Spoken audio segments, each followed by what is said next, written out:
Right now, there's a lot of drama going on in Hollywood, and while the place is famous for it, this isn't exactly the drama we're used to seeing from Tinseltown.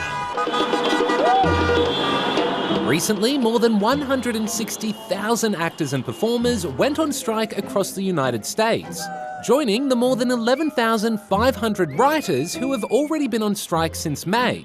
Some actors even left halfway through a movie premiere to take part. We'll be leaving together as a cast in unity with everyone. So, what's going on? We are the victims here.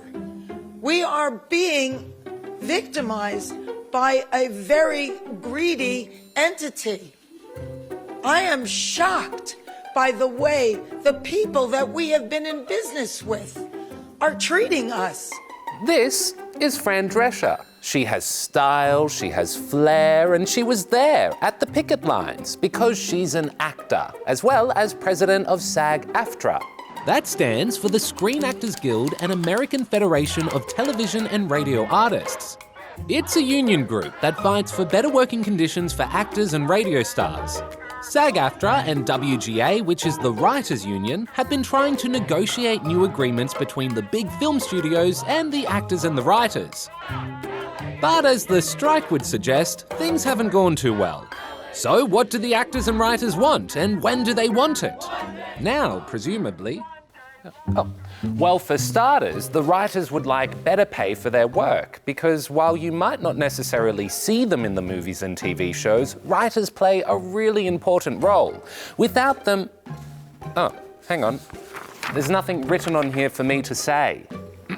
Without writers, the shows and movies we love wouldn't exist. Oh, well, what he said. The actors say they also want more money. Because while you might think actors are so fancy schmancy and earn a ton of cash, only a small percentage of them actually do. A lot of actors have to have second or third or even fourth jobs in order to just make a decent living. In the past, actors would make a lot of their money from something called residuals, which was a small share of the profits when their work was broadcast on TV or sold on DVDs. But the way people watch things has changed, and streaming services don't offer as much in residuals, so actors are making less.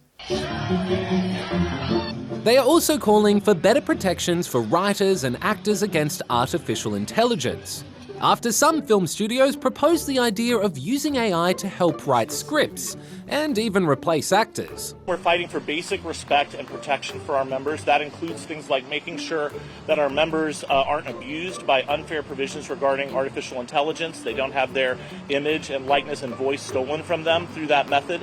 It would be like if they scanned me and used my AI image to create BTN stories, but that wouldn't happen.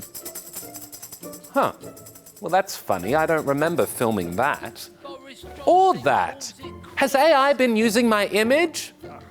Oh, well, that I definitely remember filming. It was a very uncomfortable costume.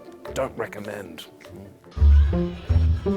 The last time a strike like this, where both the writers and the actors walked off the job, was in 1960 and lasted several weeks. And this one could have a big effect on what we watch. This camera? No. Oh. While the strike is happening, actors who are part of the union aren't allowed to act, audition, or promote anything, which means a whole heap of films and TV shows have had their productions pushed back or put on pause. It could mean you will have to wait a while for new releases. And it's not just Hollywood feeling the effects. The strikes have put a pause on some big productions here in Australia, but many are hoping that the unions and production companies can come to an agreement soon that sees everyone get a happy ending.